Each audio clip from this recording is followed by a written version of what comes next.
One, two. Can you hear me? Yeah. Hi, everyone. Sorry for this late start. The event was a bit scheduled differently than what we have seen. I also would like to thank my personal support group. There is a group of people that follows me. Thanks for making the trek all the way over from long journey.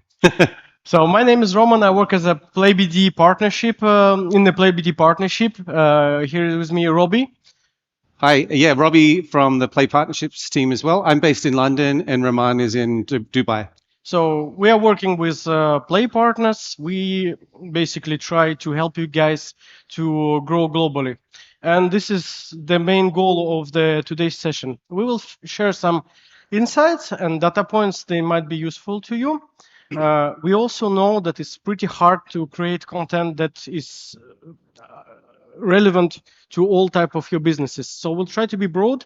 We left some time for Q&A at the end of the session. And even if this is not enough, please feel free to come and see us at the very end. We'll be more than happy to talk to you. I would also like to start the session by thanking you all, because without you, the success of Google Play wouldn't be possible. My background comes from game development, and it has been 18 years that I work on games of different types. And I know how hard it is to succeed in this environment, how hard you work. And Google Play has done a long path with you. We are currently available in 190 countries and count for 1 billion of users. So thanks a lot. As I said, we'll be providing you with some insights, price strategies, and launching strategies on the global level. Feel free, Robbie. Great, thanks, Romain.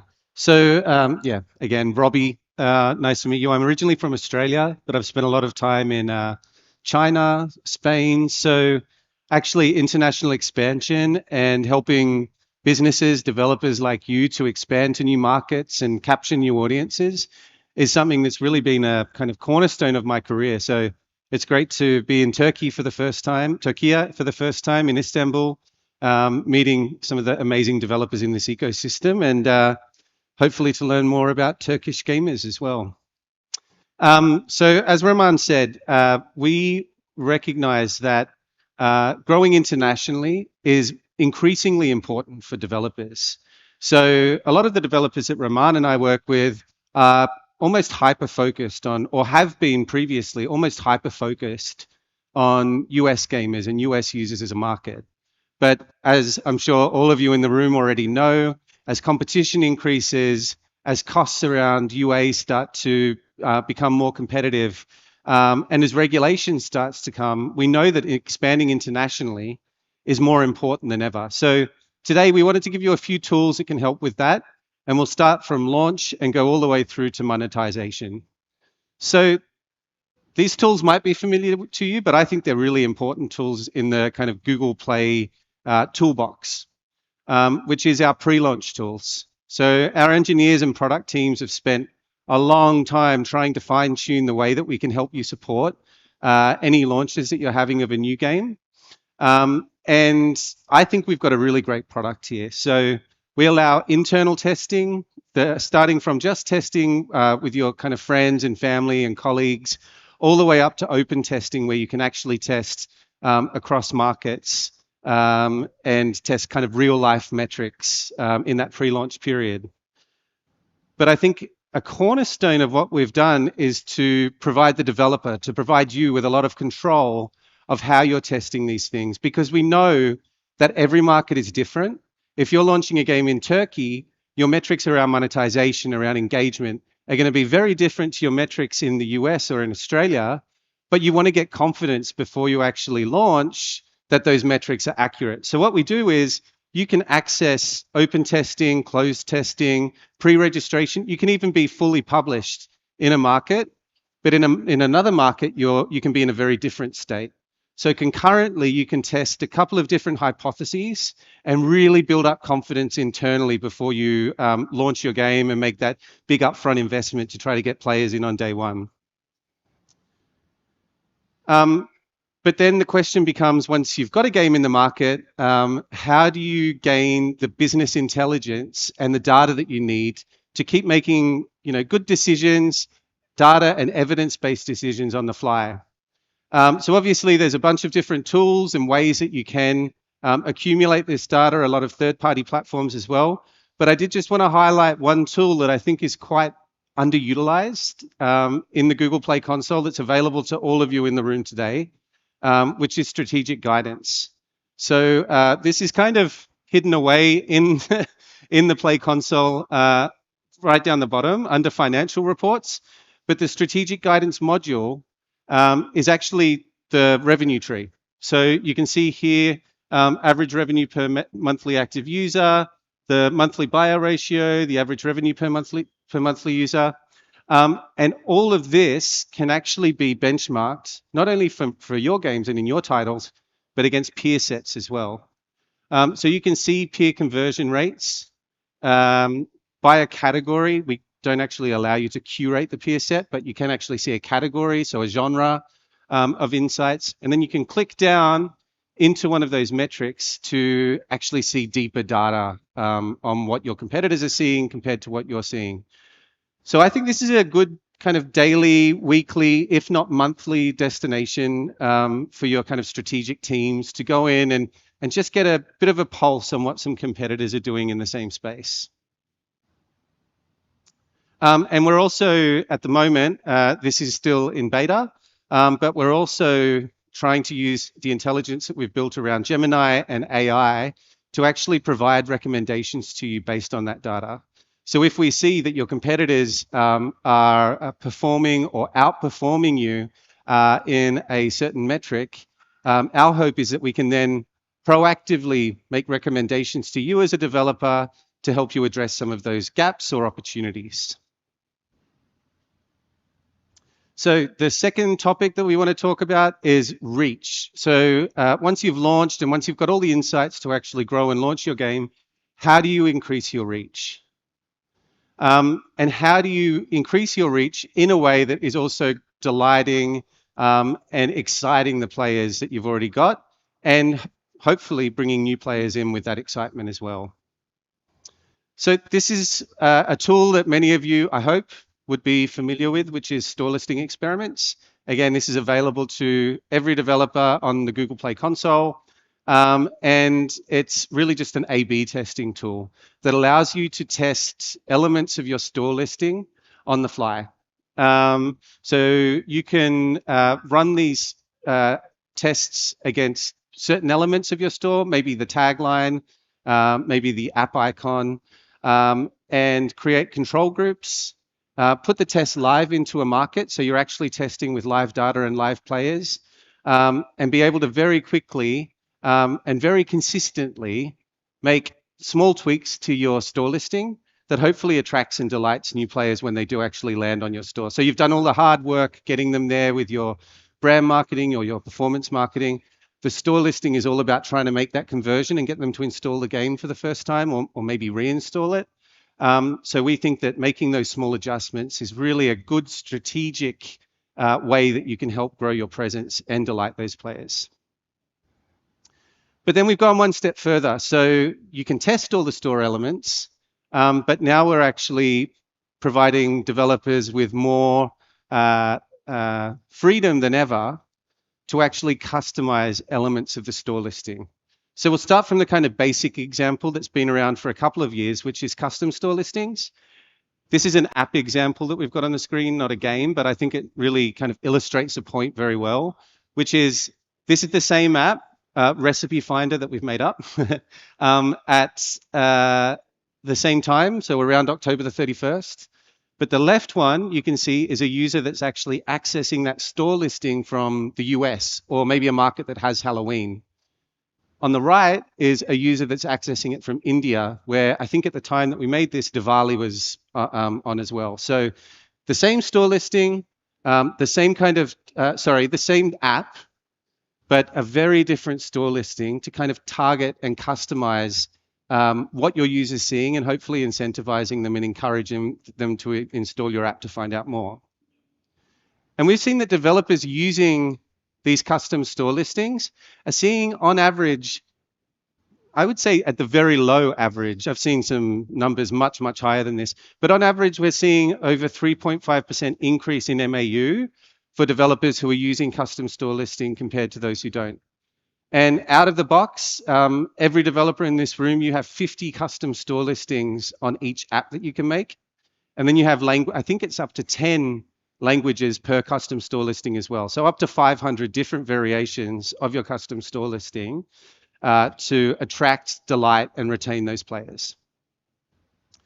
But then we've taken it a step further. So I was listening to Eleanor from My Games this afternoon, talk about how the time before a user comes into your app or game is crucial. So creating that user journey, creating that story, creating a compelling narrative to bring your player all the way in from awareness to conversion.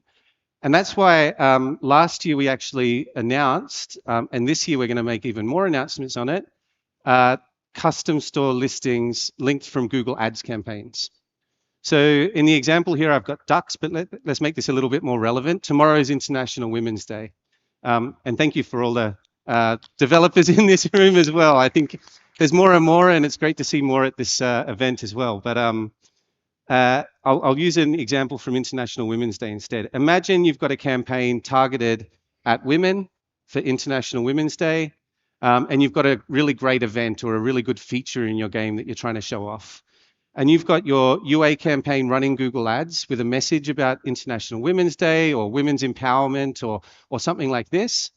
From the ad creative to the store, you can actually create different pathways for people. So a woman seeing the International Women's Day creative on the ad would actually land into a different part of the store, a different store listing that's highlighting those features and highlighting the messages of women's empowerment that then deep links into a certain part of the game. So maybe there's a new mini game that's focused on women or a new offer.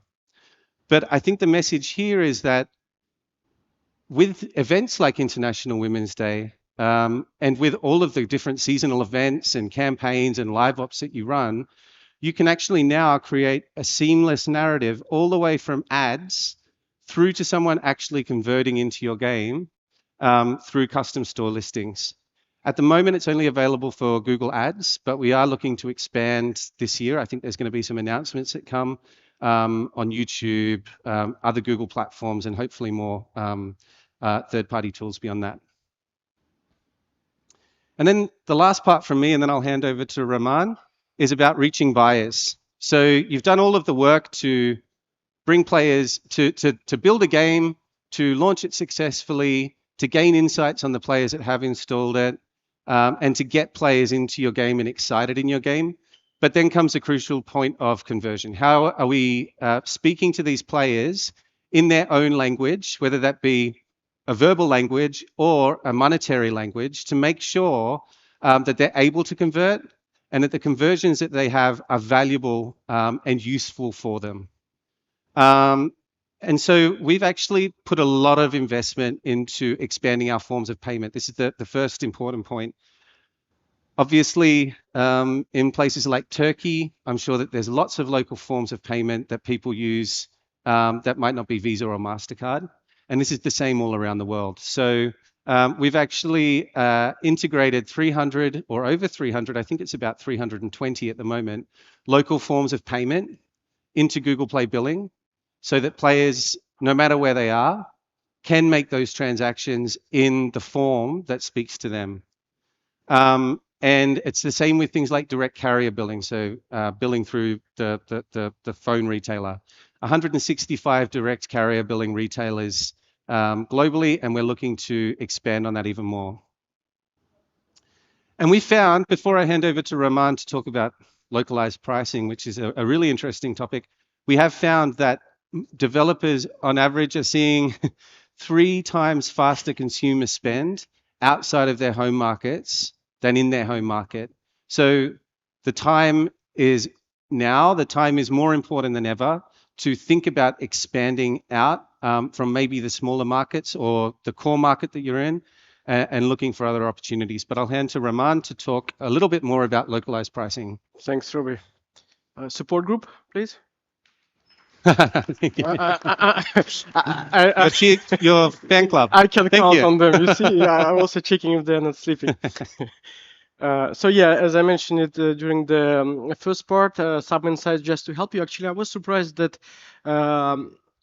over the time I was working for Google, I had from 54 to fewer partners. And before coming here, I actually make a kind of sanity check with my guys on who is using the localized price experiments. Some people do, some people don't. So just to make it useful, it slipped a bit. Okay. What it is about. So we all know that the purchasing power of all of our users vary greatly from one country to another. Also, please allow me just to tell you a small story. As I said, I'm coming from a gaming background, and I was a part of a support group who was launching the biggest MMO project of all times up to now, as I believe.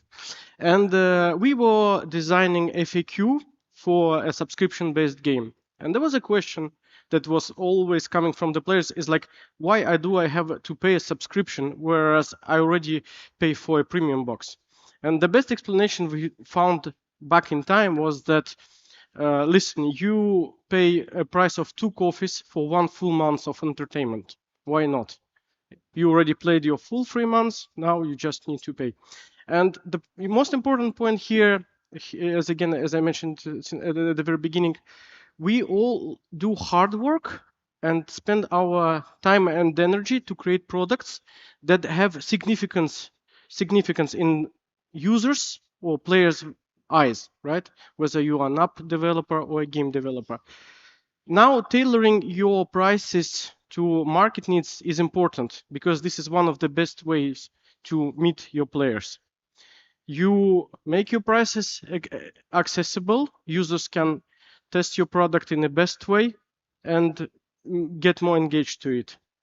You launch price strategies. It's not only about getting it cheaper, it's also about getting the best results from your user acquisition campaigns, right? Um, as all our tools are around A/B testing, I would just also like to make sure that everyone understands that A/B testing is really about two different type of audience and comparing the results. So it gives you better overview over your performance.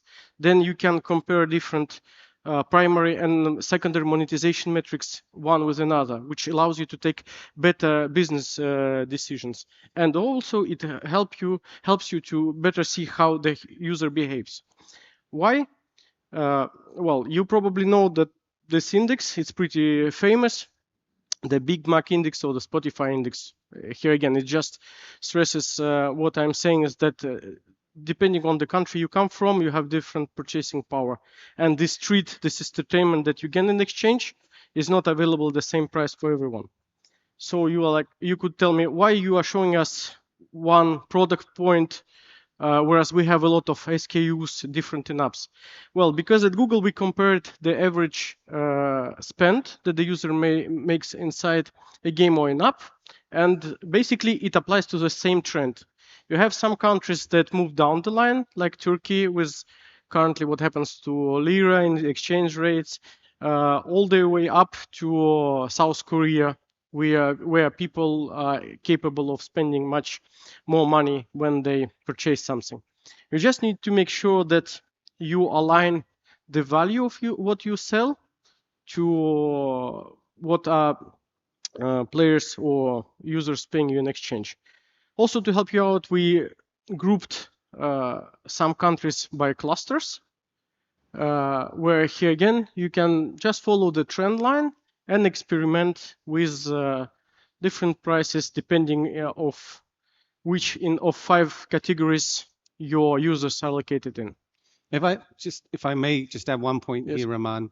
When I was talking before about testing, this is a great way to look at testing as well. So if you've got the core market that you want to launch in is Germany, on day one, you might not want to be doing testing in Germany. You want to go in with a full launch. So if you're testing monetization, you could think of Germany as a cluster and test things like pricing in other markets to remove the risk in your core market of doing that kind of test. So sorry. Thank you. Exactly. No, you're right. Yeah. It's a more living strategy that is applied to your users to different countries. Totally agree. So why? Here again, not like a secret information. We all know that people who pay the user are more engaged because they spend some time already with your product. Now they added money to it. So we know for sure from our data that it increases your number of sessions, the time spent, it retains the users more, it creates a link between you, your product, and the users. So here again, we are here to talk about our tools because we provide tools that help you to grow on international level. As I just mentioned it, the whole tool is available in the Google Play console since last year. It's not in the beta phase anymore. It guides you actually when you try to set it up. It's pretty straightforward, easy, user-friendly. It's a self-service tool. So you basically, your user acquisition manager, your marketing people can do this. It's a seamless process. So once you applied your new price strategy to your in-app products, subscription, whatever, it takes some time to process, but then the users can see the results directly.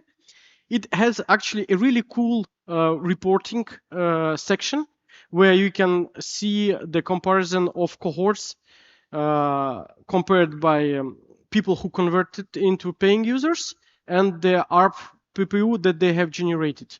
It helps you actually to take the right decision. And we have a dedicated policy team that tracks the abusers of this.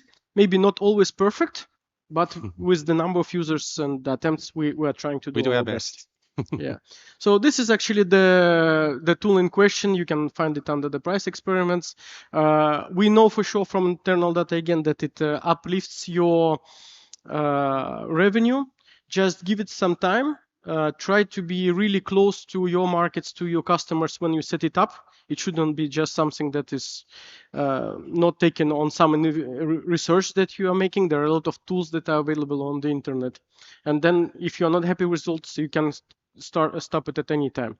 Here again, it goes through smoothly through the A/B testing. So depending on how you will configure it, a certain amount of people in percentage will see one price, the other amount will see the other, and it's up to you to compare it. There's one other important detail, and here I'll talk more about like the countries that like sub-dollar pricing. Is the tool also allows you to apply sub-dollar pricing manually, where you can just go and change your prices and to see the results. Here it is important to choose the packages that can have this price applied. I'm not saying that you should go and decrease the price of your most expensive package to $100. Here again, it's just a matter of taking right decisions, and in some cases going with the sachet pricing. It can be a short time experiment or something that you will apply to your product universally. We actually see some really cool things happening in India, where everyone knows you have huge installs coming from that country. Also works for Indonesia and Philippines, for example. Then it will obviously be tailored to the type of product and the game you guys are publishing. As mentioned again, don't forget to check the strategic guidance tab, because everything you do is reflected there. Improved performance will be seen. So the both tool combines will help you just take smarter decisions in shorter period of times. There is a quotation of Space Ape. He's here somewhere, actually. Is he? I saw that. He told me he'd come and watch, but he isn't here. But he's here at the conference, so you can go and talk to him. Yeah, basically, I'm not going to quote it myself. It's just, again, everything, as I said, it's a bright manner of combining your strategy and the prices to get the best results out of your users. And again, it uplifts your spend and your performance on the global level. Basically, this ends it up. I think we covered everything we wanted to cover today. As promised, feel free to ask any questions that you may have. If questions become too personal, just let's meet outside. We will also try to if they become personal, ask him. No, because I know that especially now in the with the European regulation times, we might have questions that we Yes, might not be able to answer we'll do publicly. our best. Yeah. And someone can tell us when to stop because we'll go until you tell us to get off the stage or as many questions come. Thank you very much. Yeah, thank you.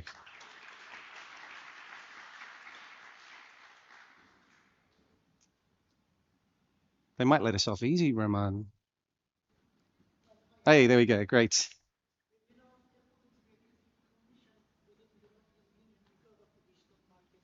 Could you start just again, sorry? Yeah. Oh, sorry, one more time. Okay, one more time. As you know, Apple is reducing store commissions because of the Digital Markets Act within the European Union. What are your plans on complying with the DMA within European Union? That's the first question. The second question, do you have any plans to reduce overall commissions around the globe because of that DMA? Me or you? I can go. So, yes, we made our announcement on our approach yesterday. It's all on our website now. So we've got our full submission and our full program up there. I'm not sure. Have you seen it yet? Yeah, you had a look through. Yeah. So all of our fee structures and everything is up there. At the moment, I think we're looking first at the EEA, and then we'll make a decision on working with governments globally to see what the response is in other markets. But our focus on everything, and the reason why we wouldn't just take one model and necessarily expand it immediately, our focus on everything is trying to help developers to make better businesses, whether it's on Play or on other platforms. Our goal is to help developers to drive success, to grow their businesses internationally around the world. And hopefully your interpretation when you see our fee structures and our response to the regulation reflects that as well. Thank you. Thanks.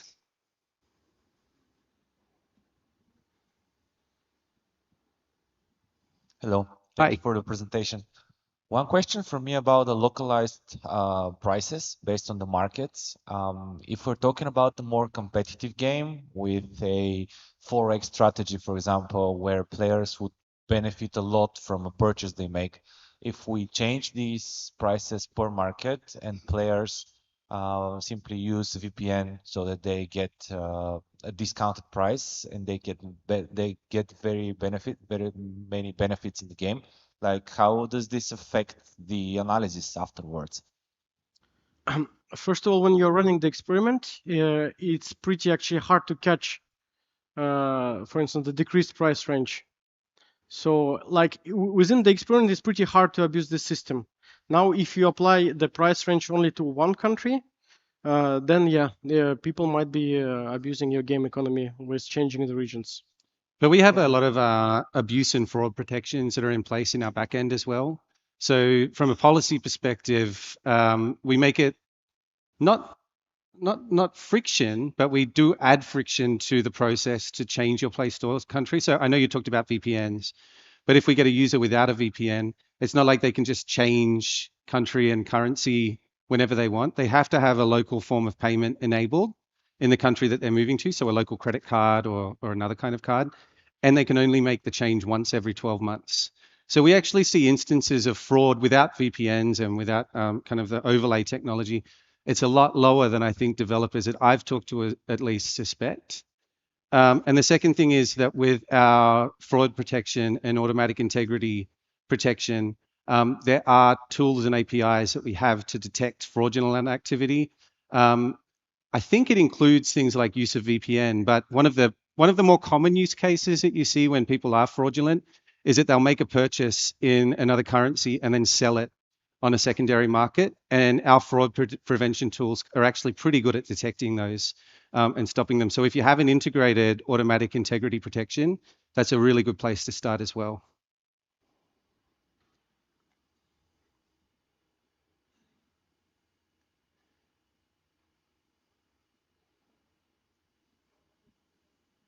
Hello. Hi. One question about custom product pages on the store. Have you seen its practical applications for games? I see the point about having different product pages for different countries, especially during special seasons. But other than that, have you seen them customized in games where they made a significant difference? in conversion rates and or such? Yeah, we have partners who are applying them to some particular events that are happening in one given country. Like Robbie has given the example of Diwali. We have, for instance, the Indian merch team who is in charge of collecting all promo. I mean, India is an easy example for me, but I mean, you can extrapolate it to other cases.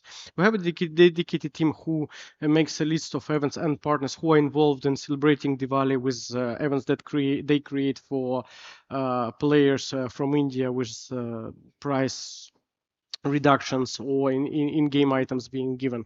In such a cases, the banners that are relevant to the region drive more conversions because this is an event that is celebrated mainly in this country. I've also had a developer, this is kind of like an interesting application that had good success for this developer.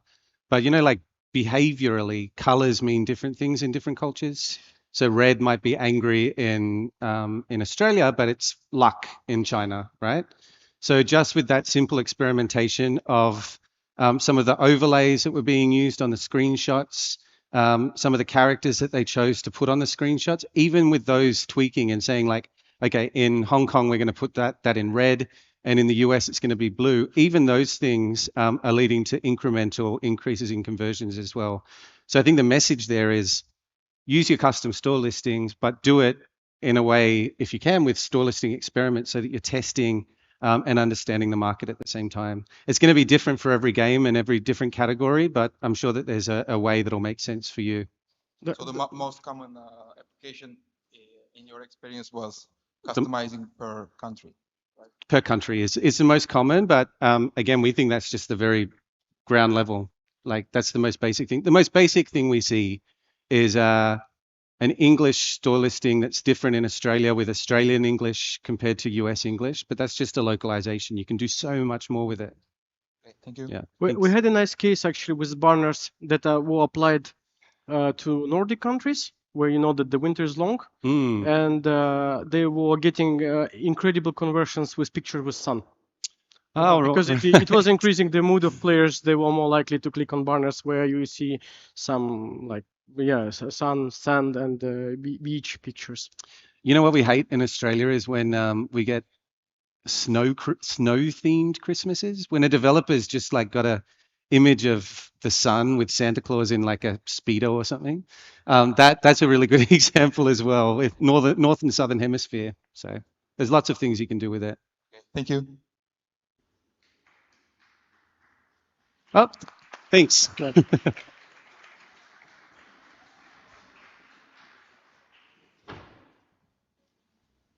It's not over? Sorry, a little question from the fan group. We were happy with ourselves. The support group is now challenging us, Robbie. Sorry, I just read the recent articles about how Google reacts according to the DMA Act, and one of the things I'm actually intrigued about is external offers program. It's like starting on March 6th, you're launching a program that allows developers of Play to directly lead users outside the app in Europe to promote their offers. Yes. Can you please expand it a little bit, because I thought it was already like allowed like long ago. Do you want me to take it? I prefer you. And Yeah. do you want to take it like offline? No? We can talk in more detail offline, but no, this is our response to the regulation. So our external offers program is something that's new for game developers. Because there are too many nuances when you lead to the store. So yeah. So we can. Okay, let's talk later. Yeah. But no, the external offers was yesterday's announcement. Yeah. Okay, thank you. Thank you. Just wait for the mic to come. Right up the back.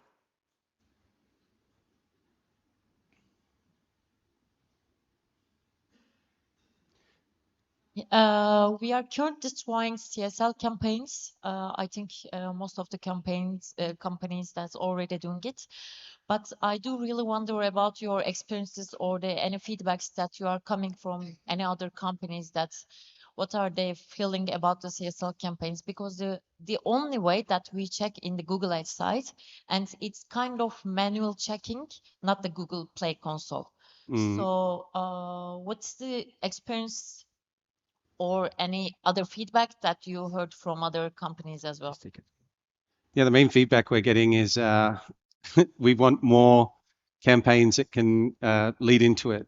So I think at the moment it's only on AdMob, and that's the biggest feedback we get. More channels. In terms of the reporting, I'd have to talk with my ads counterparts as well, because I'm not sure what you actually see on the ad side in terms of the attribution. On the Play console, I would be the first to admit our reporting on it is probably bare bones, but I do know that our custom store listing team is building out even deeper reporting that'll hopefully be available soon. Yeah. So we have a message. It was the last question we can ask. Oh, that was the last Next question. question. Oh, yeah, we did. Thank you. Thanks very much for your time, and we're here after as well. So thank you. Thank you.